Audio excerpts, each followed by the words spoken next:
Hello বন্ধুরা, কেমন আছো সবাই? আশা করি খুব ভালো আছো। আমিও ভালো আছি।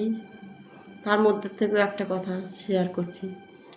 দেখো, জীবনে কিছু কিছু প্রশ্ন থাকে যার উত্তর কিন্তু কখনো দেয়া যায় না, ঠিক না বন্ধুরা?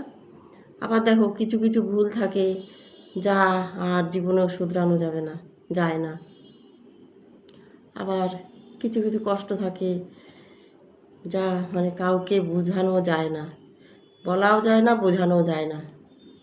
এটাই জীবন, সত্যিকারের এটাই জীবন, এটাই বাস্তব জীবন একদম। জানি না, আমার তো এটা হয় আমার জীবনে এটা হয়েছে, হয়। তা আশা করি তোমাদের ভিডিওটা ভালো লাগবে, একটু শেয়ার করলাম। ভালো থেকো সবাই, সাবধানে থেকো, সুস্থ থেকো। প্রচণ্ড গরম। আজ এইটুকু থাক, দেখা হবে একটা অন্য ভিডিওয়ে। আর একটা কথা, আমার ভিডিওটা এতক্ষণ দেখার জন্য তোমাদের অনেক অনেক ধন্যবাদ। ভালো থেকো সবাই।